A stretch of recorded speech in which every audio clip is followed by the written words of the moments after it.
Good morning, and indeed, welcome to the City Planning Commission public hearing. And Madam Secretary, please begin.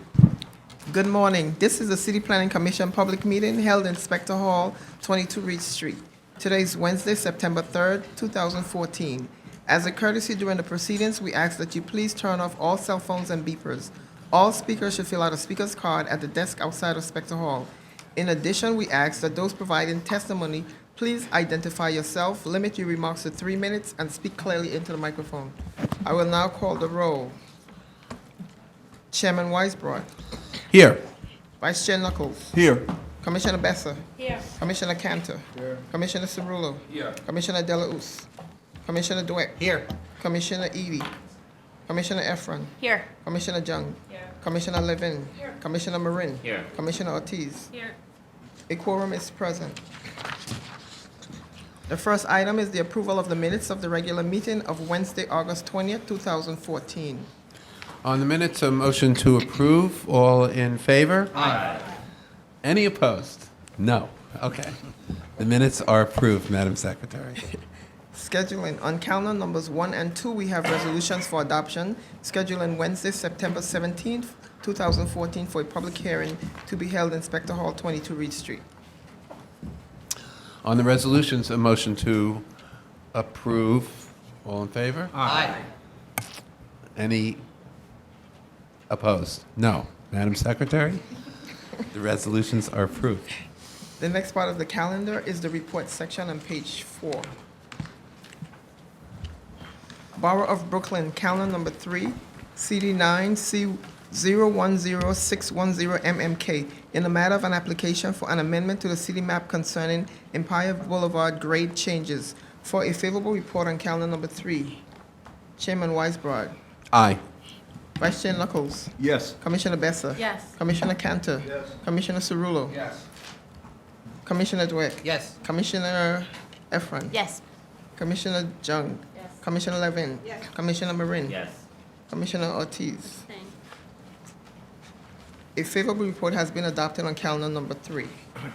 Borough of Brooklyn, calendar number 4, CD 16, C140351, PQK, in the matter of an application for the acquisition of property concerning the Shirley Chisholm Child Care Center. For a favorable report on calendar number 4, Chairman Weisbrod. Yes. Vice Chair Knuckles. Yes. Commissioner Besser. Yes. Commissioner Cantor. Yes. Commissioner Cerullo. Yes. Commissioner Dweck. Yes. Commissioner Efron. Yes. Commissioner Jung. Yes. Commissioner Levin. Yes. Commissioner Marin. Yes. Commissioner Ortiz. Same. A favorable report has been adopted on calendar number 4. Borough of Brooklyn, calendar number 5, CD2 N150023 PXK, in the matter of a notice of intent to acquire office space for use of property located at 1 Metro Tech Center. For a favorable report on calendar number 5, Chairman Weisbrod. Yes. Vice Chair Knuckles. Yes. Commissioner Besser. Yes. Commissioner Cantor. Yes. Commissioner Cerullo. Yes. Commissioner Dweck. Yes. Commissioner Efron. Yes. Commissioner Jung. Yes. Commissioner Levin. Yes. Commissioner Marin. Yes. Commissioner Ortiz. Same. A favorable report has been adopted on calendar number 5. Borough of Manhattan, calendar number 6, CD5 N150021 PXM, in the matter of a notice of intent to acquire office space for use of property located at 220 Lexington Avenue. For a favorable report on calendar number 6, Chairman Weisbrod. Yes. Vice Chair Knuckles. Yes. Commissioner Besser. Yes. Commissioner Cantor. Yes. Commissioner Cerullo. Recuse. Commissioner Dweck. Yes. Commissioner Efron. Yes. Commissioner Jung. Yes. Commissioner Levin. Yes. Commissioner Marin. Yes. Commissioner Ortiz. Abstain. A favorable report has been adopted on calendar number 6. Borough of Manhattan, calendar number 7, CD5 N150022 PXM, in the matter of a notice of intent to acquire office space for use of property located at 570 Lexington Avenue. For a favorable report on calendar number 7, Chairman Weisbrod. Yes. Vice Chair Knuckles. Yes. Commissioner Besser. Yes. Commissioner Cantor. Yes. Commissioner Cerullo. Recuse. Commissioner Dweck. Yes. Commissioner Efron. Yes. Commissioner Jung? Yes. Commissioner Levin? Yes. Commissioner Marin? Yes. Commissioner Ortiz? Abstain. A favorable report has been adopted on calendar number 7. Excuse me. Borough of Staten Island, calendar number 8, CD 3N140430 RCR, in the matter of an application for the grant of a certification concerning 7015 and 7019 Highland Boulevard. For adoption on calendar number 8, Chairman Weisbrod, Yes. Vice Chair Knuckles, Yes. Commissioner Bessa, Yes. Commissioner Cantor, Yes. Commissioner Cerullo, Yes. Commissioner Dweck, Yes. Commissioner Efron, Yes. Commissioner Jung, Yes. Commissioner Levin, Yes. Commissioner Marin, Yes. Commissioner Ortiz. Abstain. Calendar number 8 has been adopted. The next part of the calendar is the public hearing section on page 8. Borough of the Bronx, calendar number 9, CD1, C140388, PCX. A public hearing in the matter of an application for the site selection and acquisition of property concerning the 5 Borough Shops relocation site. First speaker is Colleen Alderson from the Department of Parks and Recreation.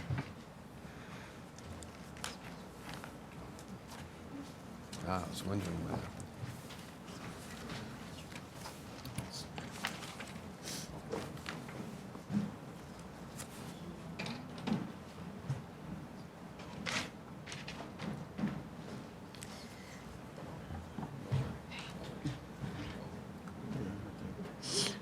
Good morning, Chair Weisbrod and fellow commissioners.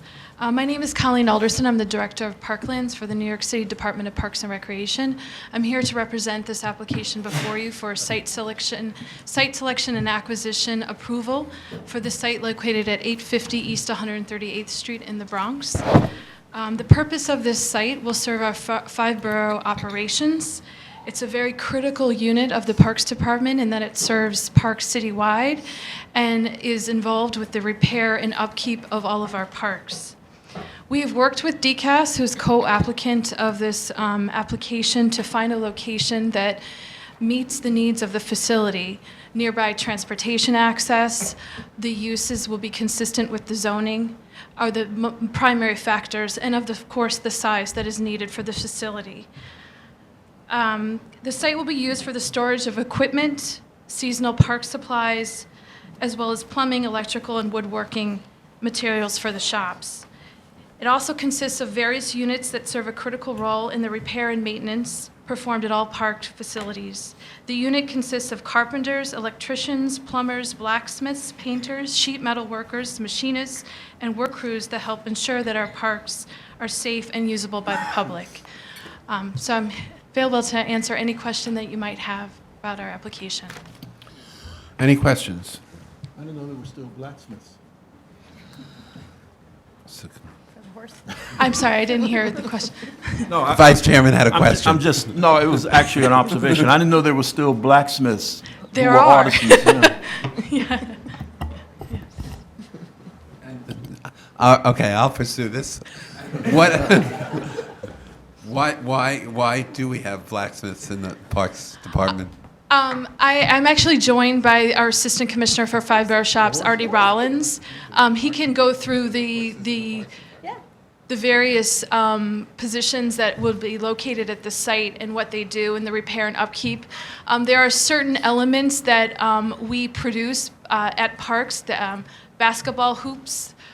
We make the lifeguard chairs. Other certain things that are formed to parks' needs are made at this location. So that's part of the reason why there are all the various tradespeople that are part of the 5 borough operations. Thank you. Ms. Levin. Ms. Alderson, maybe you might not be the right person for this, but I'll put my question out there. Sure. So here it goes. It's the question I asked yesterday. Community Board raised some concerns about traffic impacts. And I noted in the materials we were given that at least some portion of the shops have already been operating out of this facility since April. So I'm curious, well, first off, how are we up to full operations and have been through the summer? And secondly, what has the experience been vis-a-vis traffic and neighborhood impacts? Well, since April, the city has signed a month-to-month lease for the site. We are not at capacity at the site. We have a lot of outfitting of the existing structure to do, painting it, preparing it, bringing in the machinery that was stored elsewhere for the trades folks that will be there, setting up telephone lines, different things like that. So we have very minimal staff there at the location right now. They've just ordered significant shelving for the second floor that will be used for the storage of various supplies. So it's not at capacity. In terms of the community board's questions, we met with them several times to explain what the operation is, how it serves the Parks Department, how it will serve their community. They, of course, are concerned about any additional traffic on their streets. And we are cognizant of, we responded to all of their questions. The site is located way east on 138th Street. 138th Street is known as a very heavy traffic area. We're way east in a very industrial area on 138th Street. We did do an environmental assessment statement for this action. We analyzed the amount of workers that would be on the site, how many would be traveling to the site, at what hours, and we looked at the thresholds in the seeker manual. We reviewed our analysis with the City Department of Transportation, and we're below the thresholds for an impact in terms of both parking and traffic on the streets. Nevertheless, the community is concerned, and one thing that we explained is the majority of the vehicles coming into the site and out in the morning as staff, as work crews go to a park facility to fix a certain element in a park are shuttle vans. So they basically bring the workers to the site that needs to be fixed. The assignments come a day or two beforehand, so it's not trailers that people will see traveling in and out of this site. Old aerials will show that there were semi-trailers that came into the site and out of the site. That's not the vehicles that we will be having at this site. Once or twice a week, there might be a larger truck delivering supplies, the steel, the wood, but it is not a day in, day out operation. And I think that that information provided to the community board, while one additional vehicle they do not like, I think they understand the context of the operation, that we're consistent, this use is consistent with this area. There are no nearby residential uses within the 400-foot radius, and I think that helped respond to the concerns that they have. But we do aim to be a good neighbor. We hope that there will be a synergy between this 5-borough facility and Community Board 1. They have parks in their community board that this unit will serve, and we hope to be a good neighbor. Thank you. It's helpful. Any other questions? I Ms. just Efron. wanted to point out there was a request by the borough president that the parks the Parks Department identify itself at the site in the name of being a good neighbor. Will that be done? Currently, we're leasing the property, but as I understand it, perhaps Artie can verify this, but I believe there are park leaves being ordered for the building before we actually are able to purchase it. And then once we do acquire the city does acquire the site, in terms of the flagpole, that is something that we will do. Because of the footing for a flagpole, it'll be a capital request, so it won't be perhaps the first day that the site is acquired, but there will be a flagpole at the site. Thank you. Mr. Cirillo. This is actually less of a question than it is just a reflection. If I remember correctly, when I was the Consumer Affairs Commissioner, blacksmiths were still licensed by the city, and up until the mid-90s, when it was a deregulated category, since the consumer protection element didn't seem that dramatic. But not only are there blacksmiths, obviously, but they were actually a regulated business in New York City up to less than 20 years ago. So it's an interesting little piece of history that I am reminded of just from this discussion. Absolutely. The resources on the commission never cease to amaze me. Any other questions? Thank you very much, Ms. Alderson. Artie Rollins. Hi, my name's Artie Rollins. I'm Assistant Commissioner for the Parks Department. I have a citywide operation. The shops, which we're going to move into this building, is one of my operations, and I'm happy to answer any questions about that operation. Any questions, Mr. Rollins? Mr. Dweck? It seems like there's a lot of skills being put to use in the five-borough shop. Perhaps the community board, local community can benefit from some kind of an apprentice program for people who would like to help out. Maybe you have some summer jobs available, or apprenticeships, or part-time jobs. Do you have that in place right now through the Parks Department? Currently, I've been doing this for about 14 years, so I know the operation very well. What you're talking about is a little difficult to bring into the very skilled trades, like blacksmiths and sheet metal workers and carpenters, but we do have a weatherization program at the Parks Department, and it's very positive. We've been doing it for 5 years. It works very well with my unit. It's a sustainability group, and it's definitely a lot of opportunities there. I would just encourage you to expand it to as many trades as possible. Sure, definitely. Thank you. Any other questions for Mr. Rollins? Thank you very much, Mr. Rollins. Thank you. Is there anyone else who wishes to be heard on this matter? If not, the hearing is closed. Borough of Brooklyn, calendar number 10, CD 18, C140365, PQK. A public hearing in the matter of an application for the acquisition of property concerning the Abe Stark Senior Center. The first speaker is Kristin Zach from the Department of the Aging.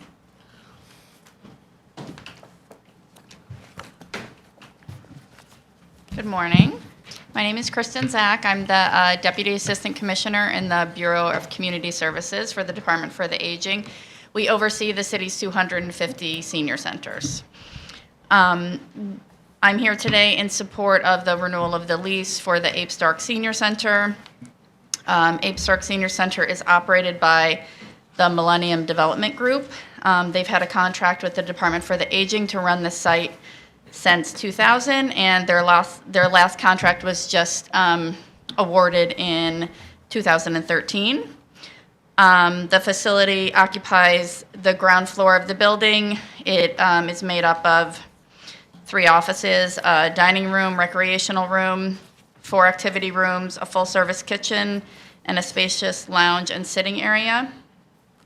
The program provides many vital services to the community, including congregate breakfast, congregate lunch, health promotion activities, educational and recreational activities, case assistance, which is work around helping older people get benefits and entitlements, information and referral, and in-home services. The program also provides daily meals to a couple of sites that are off-site. The Penn Wortman Center, 75 to 85 meals per day, and also the St. Jude Golden Age Club, 25 lunches per week. In addition to their regular congregate services, they're contracted to serve 100 lunches daily and 58 breakfasts daily to the participants at the Abe Stark Center. I'm happy to answer any questions you have. Questions for Ms. Zach? Ms. Levin?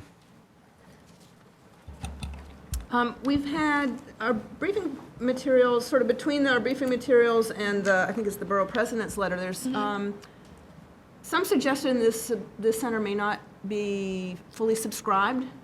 Is this how heavily used is this center? Is there room for more people? If it's underserved, is it a reflection of its location or condition? It's somewhat underutilized. That's not an aberration in our system. We have some centers that are better utilized than others. They're about 25% underutilized for lunch, so they could get their numbers up a little bit better. I don't know that it's a reflection of the location.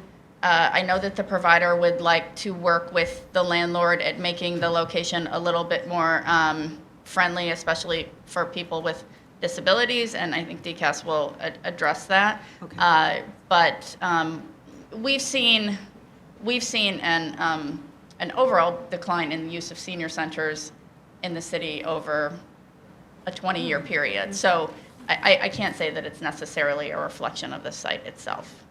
Is there a short explanation for why the 20-year decline? There's not a short explanation. Some of it's probably generational. We serve. You mean just attitudes about using a facility like that? Because Yes. certainly not demographic, right? We've got an increase. We have more seniors than ever before. I mean, I can say that we serve people that are 60 and over, but the average age of seniors who utilize senior centers is about 78. So we're not. We're doing a lot to try to attract the younger seniors into our centers, but we don't necessarily get a lot of them at this point. Yeah. Thank you. Ms. Efron?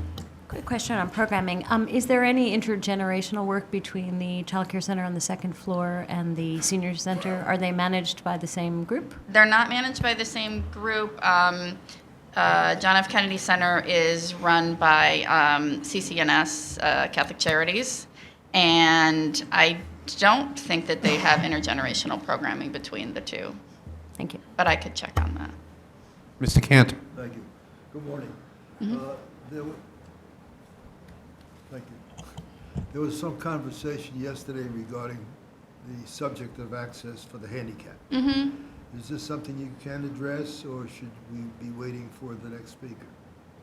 I'm going to let DCAS address it, but right now, those who are disabled can access the center, but it is around back, which is not the most ideal way to access the center. So some of the seniors have raised some concerns about that. I understand that DCAS is in some talks with the landlords about exploring the possibility of putting in a lift. As if you've seen the pictures, there is a steep set of stairs that go down from the sidewalk into the center. Is there room for the lift and still access for the pedestrian? I'm going to let them answer that, but they're exploring it, yeah. Ms. Besser? Thank you. So from your experience in comparison with the other facilities that you're familiar with, would you be able to come up with some examples of how this entrance could become more welcoming? You know, maybe you could assist the applicant with some examples of how it could be more appealing. Right. I think that the facility itself, as a physical location, is a very nice facility as far as our portfolio is concerned. It's very spacious. I think it is a welcoming facility. The issue about the access is that, yes, the seniors do have to go around the back if they're using a wheelchair or a walker, so that's not ideal in some ways. So I think that the one way it could be addressed is maybe to install a lift, and they're exploring that possibility. Thank you. Just, I'm a little, just in furtherance of the question that questions of both Ms. Levin and Ms. Besser asked, can you assess, if it may not be possible, but given the underutilization of this center, to what extent is that due to the underutilization generally, or the generational change in how seniors think about these centers? To what extent, if at all, it's due to the location of the center, and to what extent at all it's due to the access issues particularly for those who are disabled and need wheelchairs? It's difficult to say because, like I said, we have seen a trend over time in underutilization of congregate services. I would say it's possible that the access issues are a deterrent to some of the seniors. Most of our seniors who attend centers are ambulatory and well, so I wouldn't characterize it as a majority who couldn't get in the I mean, I would say the majority can get in, can access the front door fine. There is some public housing in the community, so the sponsor is, they do try, and they're going to have to continue to try to outreach to the local community and get people there. From what I understand, from when we had the borough president's hearing, we had a few seniors who testified. Everyone was very happy with the site and they loved it there, but most of them did drive, and I think it's because it is kind of a driving neighborhood. It doesn't have great access to public transportation, and we've actually mapped where where the participants come from, and it is a pretty wide range throughout Brooklyn. It's not just the local neighborhood. So just in conclusion, you don't think that the location is a factor or a significant factor in underutilization? I mean, I wouldn't think so, because we don't have so many facilities in that area. That it's not an area that's saturated with senior centers. Okay. Thank you. Mr. Cirillo. Just to follow up to that, does DIFTA do any analysis on whether or not in the areas, although I realize that citywide you're seeing a reduction in the system of the use of senior centers, but in areas where you believe there's a greater senior population who may not be accessing it, is there any correlation between the an increase in homebound elderly in the areas where there's a reduction in the use of senior centers? Like, do you look at Meals on Wheels or Visiting Nurses Association? I mean, and I know a lot of these contracts in some communities may actually be funneled through the agency, where councilmanic money or borough president money or other types of funds may come through the agency. Has there ever been a comparison to see in the areas where you would think there's a population there, but it's not reaching the system, and whether or not there's just an increase in elderly that couldn't get there, whether there was accessibility? Right.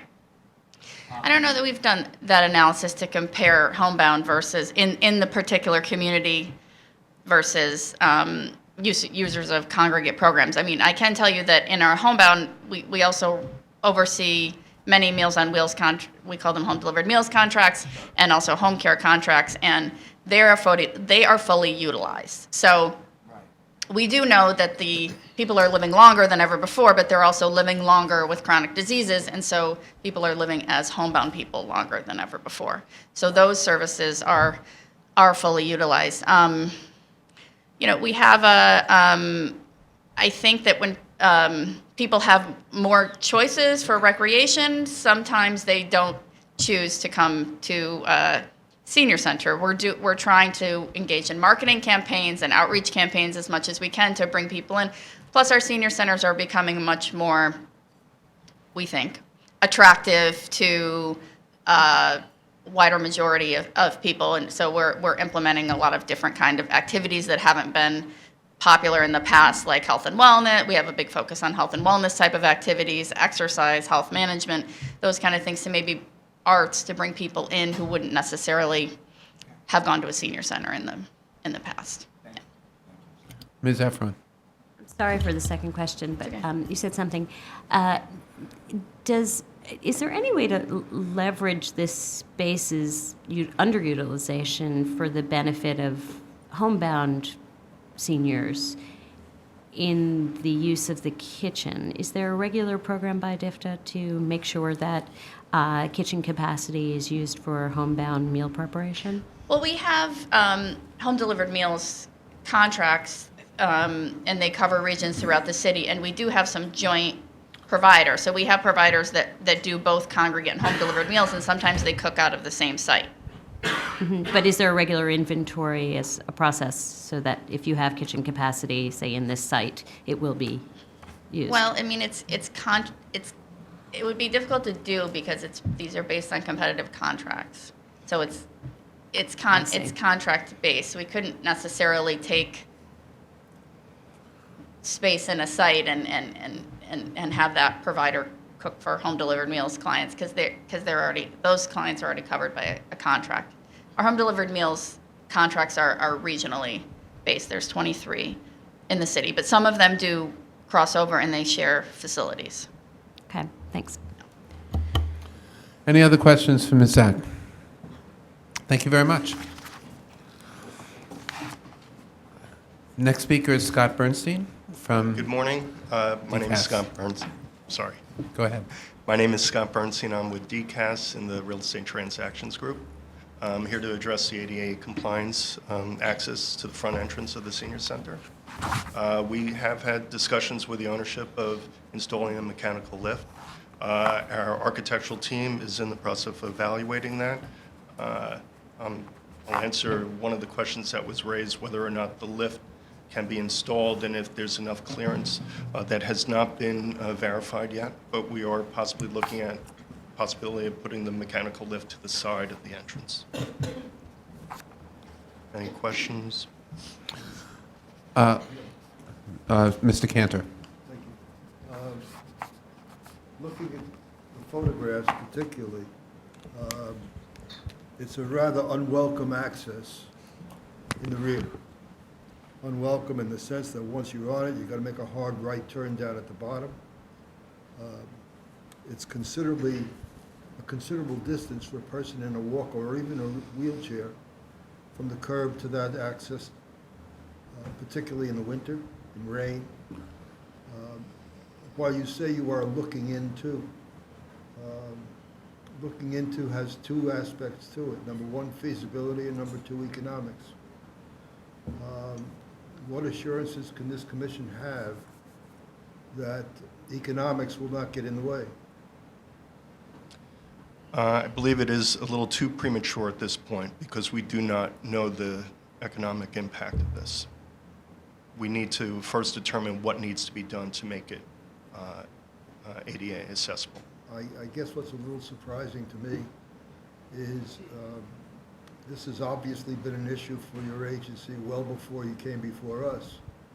And why is there this lag in an analysis as to what can be done and what economics can be afforded? I find that difficult to understand. I would have to get back to you on that. Ms. Besser. I basically have the same question as my colleague. I look forward to the response. Ms. Levin. Mr. Bernstein, I assume that DCAS has faced these sorts of access issues in other properties that you're looking to lease. Is a modification such as we're talking about here with the lift, is that something typically you'd ask the landlord to provide, or is that usually something the city ends up having to do? It's something we look to the landlord to do. Okay. And similarly, I guess with the daycare center above, are there also access issues with the daycare center? The daycare center is not under the city's jurisdiction. Ah, okay. Okay. Thank you. Mr. Bernstein, so just the lease that you're asking us to authorize is for how long, do you know, at this point? Most likely it'll be 10 or 15 years. And this would be an extension of a lease that, if I recall, goes back to the 1970s? The last lease that I'm aware of was in the 1990s. It could very well be in the 70s. But I believe this senior center has been here since the 70s. I'm not mistaken. Okay, correct. Yes. So why? And the city only leases the senior center portion of this, not the daycare center portion of this. Is that? I believe. Is this just one lease for in September, I believe there was a change in which the daycare was transferred over to the sponsorship and is no longer part of ACS. I believe that happened in September 2013. So the consequence of that is that that portion of this facility is no longer under a city lease? Is Correct. that- There was a surrender agreement done for that part of the lease.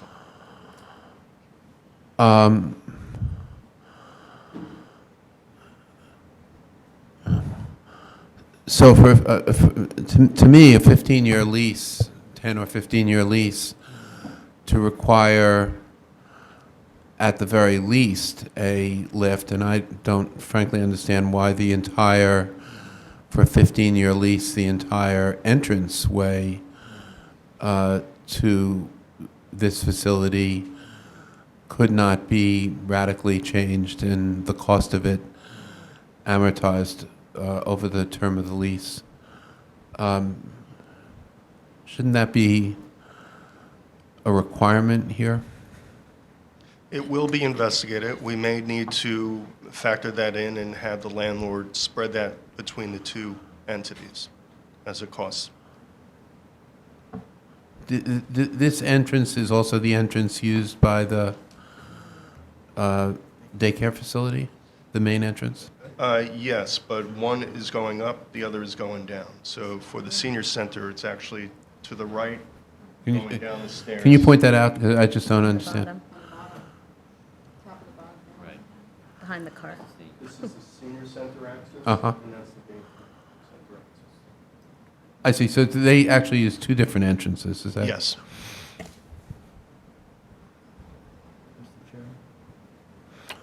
Thank you. Mr. Cantor. You want to go? You said shared between the two entities. Why would the daycare people want to participate, other than being a good neighbor? It depends on the reconfiguration of the entrance. If we need to reconfigure the entire entrance, in which we have the lift going from the bottom of the slab to the second floor, it should be for both. Okay. Ms. Besser?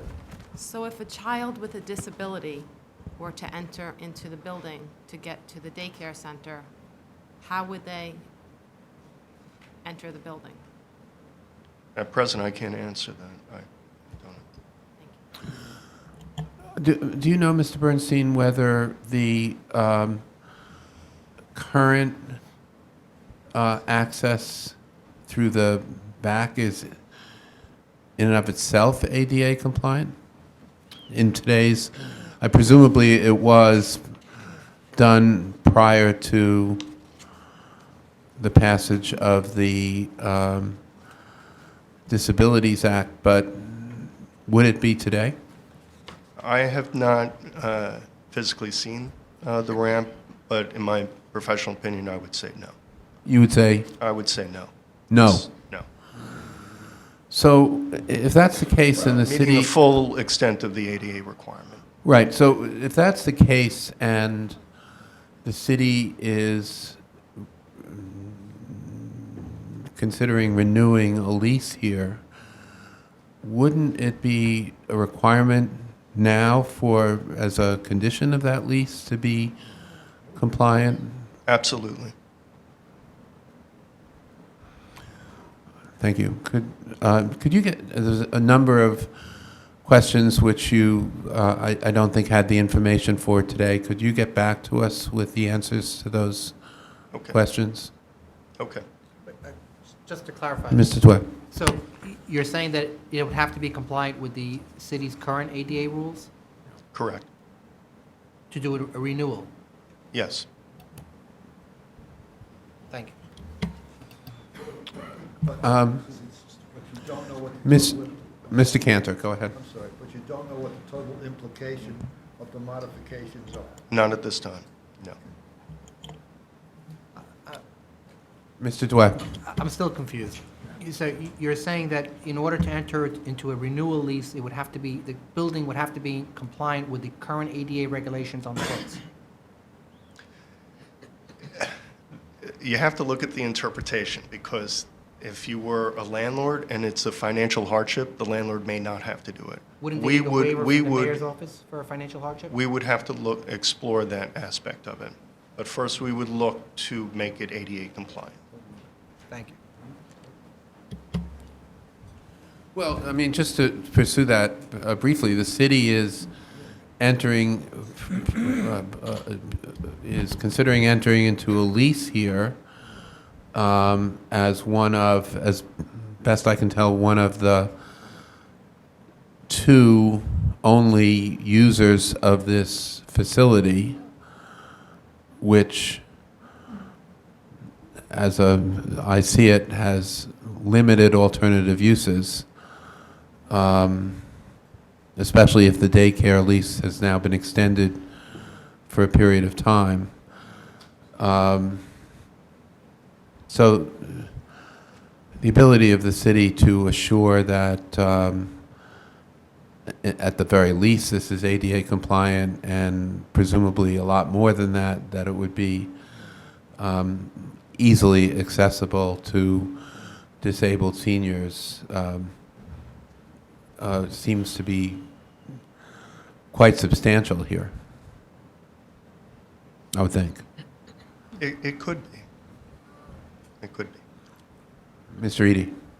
Where are you currently, or have you begun discussions with the landlord regarding this renewal? Just in concept. Just in concept. So all of these We have issues- to have, DCAS architectural team does need to go out and start exploring. And that would normally happen in the course of business? Yes. And you're saying that through that process, these issues will be addressed? Yes. Okay, thank you. Ms. Efron. Hi, Mr. Bernstein. Thank you. Just because the photos are not entirely clear, on the same line of questioning about the length of the lease and the city's tenancy of a majority, or at least what looks like half of the space, is the lower level sprinklered? Good question. Judging from when, from the inside, it is not. It Okay. appears not to be sprinklered. And I would add to that whether there's a mini Class E system or not, just because the length of the lease again and the opportunity for some health and safety upgrades. Yes, seem we, apparent. when the architectural engineering team goes, inspects the site, they will look at the life safety issues, and they will address if there's fire alarm work that needs to be done, there, one will be installed. And I just can't answer whether or not. that's there fine, is. but if there are no sprinklers, there would be a sprinkler system installed before the renewal of the Not lease? necessarily, Okay, just as long as it meets code. okay, thanks. Any other questions for Mr. Bernstein? Thank you, Mr. Bernstein. And please do get back to us as soon as possible on various questions that were raised. Thank you. Is there anyone else who wishes to be heard on this matter? If not, the hearing is closed. Borough of Manhattan, calendar number 11, CD2, C140330ZSM. A public hearing in the matter of an application for the grant of a special permit concerning 130 Prince Street. The first speaker is Deirdre Carson.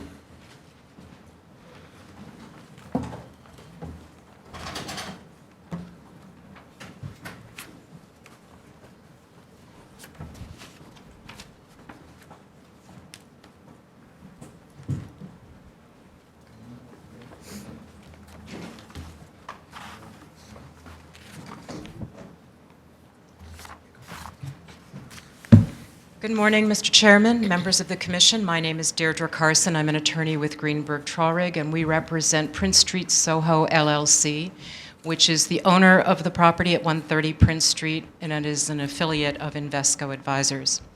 The property was purchased as an investment property by a fund approximately a year and a half ago. At that time, the ground floor was tenanted by I believe it's 5 retail tenants, and had been so tenanted since the late 80s, when the building was converted from its former status as a bakery, and before that had been a garage. It had been converted in the late 80s to an office building and ground floor retail, although the certificate of occupancy said wholesale use group 16. When Invesco had bought the property, they determined that they should legalize it, and we're now before you on a 74-711 application to legalize the ground floor use for retail purposes. Use group 6, below the level of the second story. There are approximately 12,500 square feet of floor area on the ground floor and the same number in the cellar. And the number of tenants has remained fairly stable over the last several decades. There was a restoration plan approved by the Landmarks Preservation Commission. Most of the work at the ground floor level has been performed. The main issue here was that at the time this building was converted to office and retail, the corner lot that was adjacent to the old bakery was vacant, and that was acquired at the same time, and the building was effectively enlarged, albeit under a separate C of O, although that has now been eliminated. They're now under a single C of O. Well,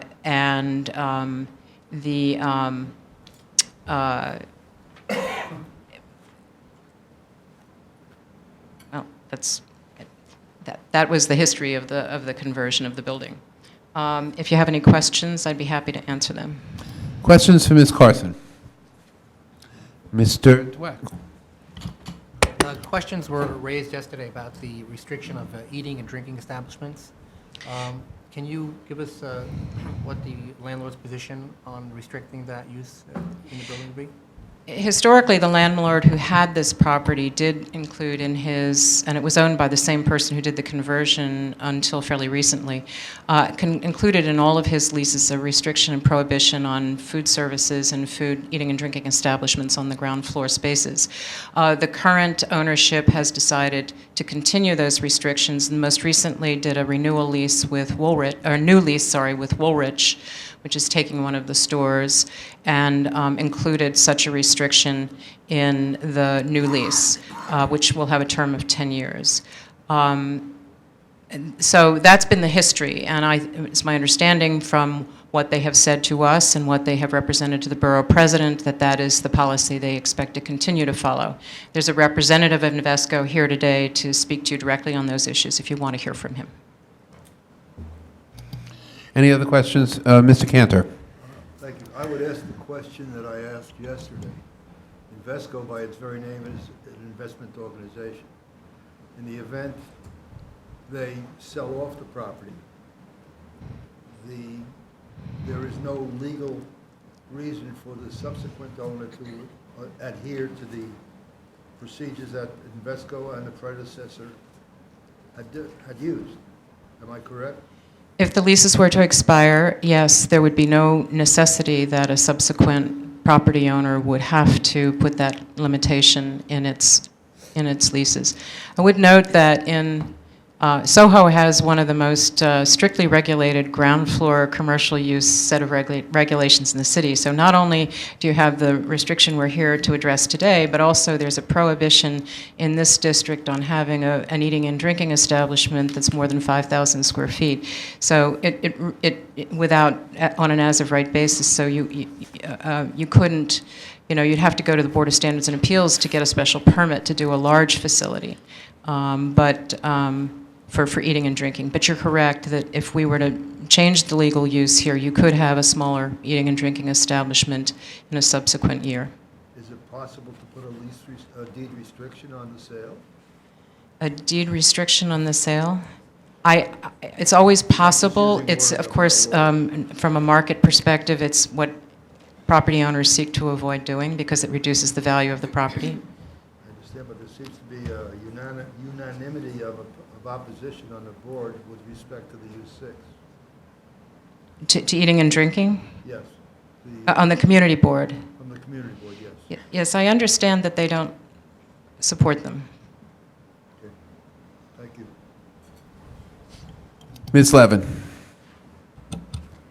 Yes, that's been a long-standing position of Community Board 2 on applications. I mean, it's sort of a routine comment by of theirs, and one that we've had trouble as a commission figuring out how to accomplish for the reasons that Ms. Carson alluded to. But coming at it from a different direction, I think if you were to put in, I would ask if this space is even, if it would even be possible to put in an eating and drinking establishment, what the ventilation mechanical requirements would be.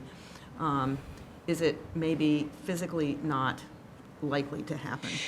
It's somewhat difficult because, as you know, I believe it's in the materials that you have in front of you, there's a single office tenant that occupies the upper floors, and I can tell you that it is very much Invesco's desire to continue their tenancy because they're a AAA tenant. And they'd have to run mechanical equipment through those floors, which is difficult. This building fully occupies its lot.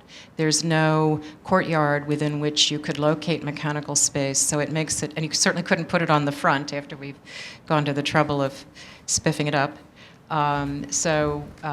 It would be It would be a challenge. a challenge. Thank you.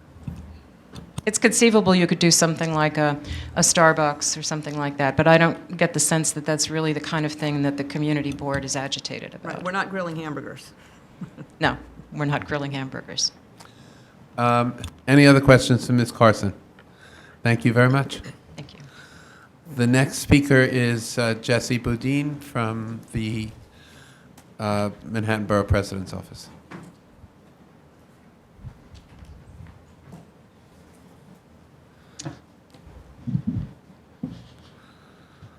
Good morning, Chair Weisbrod, Vice Chair Knuckles, and Commissioners. I'm Jesse Bodine, Director of Community Development and Land Use Division, here on behalf of Manhattan Borough President Gail A. Brewer to support the application by Prince Street Soho LLC, which seeks a special permit pursuant to Section 74-711 of the zoning resolution to modify use regulations 42-14D2A to allow use group 6 retail on the ground floor and cellar of an existing building at 130 Prince Street.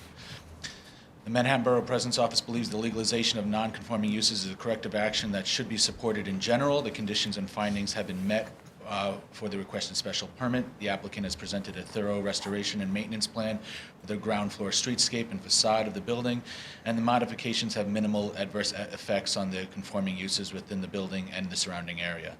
In support of CB2's concerns about the eating and drinking establishments, the Borough President requested the applicant provide a letter detailing existing language in the current retail leases that preclude the eating and drinking establishments and the applicant's intentions of continuing to use the same requirements in future leases, which is enclosed with our recommendation. The Borough President also supports CB2's concerns about attempts for developers to obtain use modifications allowing additional retail in order to entice flagship chain stores. However, the Borough President believes that in addition to the developer's letter, which stresses its intent to continue the, quote, present practice of renting to multiple small retail establishments on the ground floor and below grade space, unquote, the fact that the zoning resolution would require the developer to apply for another special permit pursuant to 74-922 for a large retail establishment in excess of 10,000 square feet provides a sufficient safeguard. With these additional clarifications, the Manhattan Borough President feels confident that the conditions and findings have been met for the requested special permit, and the Borough President recommends the approval of this application. Thank you for your time and consideration. Any questions for Mr. Bodine? Thank you. Thank you. I note the Borough President, based on the representations by the applicant, supports this application without conditions. Without conditions, yes. Thank you. Next speaker is James Gillan. Is that correct? That's correct. Morning. I represent Invesco Real Estate, who is the owner of 130 Prince Street, and I don't have much to add to what Deirdre presented already, so if there's any question that you have direct for ownership, I'd be happy to answer. Questions for Mr. Gillan? Ms. Ortiz. Hi, good morning. Whoops. You had mentioned that in the current leases there are restrictions associated with eating establishments. What is the rationale for those from your perspective, with respect to the functioning of the building? Yeah, well, the tenants that are on the ground floor are apparel tenants and one electronics tenant, so it's not their business. So we don't want them trying to cook in the space and using it for what the purpose of the space is for. So we restrict those tenants from doing what is not their business, basically. But any new tenants, I mean, it would, in terms of consideration for a restriction on those uses, on new tenants? Is there an investment rationale for that? Well, it's in our standard retail lease. Of course, a restaurant lease would be different than our standard retail lease. So, it's just a case of if we lease to a restaurant, the format of the lease would change. But for any non-restaurant tenant, that clause would continue to stay in the lease. And as Deirdre said, we have no intention whatsoever of putting a restaurant into the ground floor of this building. Does any of the rationale that Commissioner Levin mentioned in terms of the costs associated with retrofitting the space apply?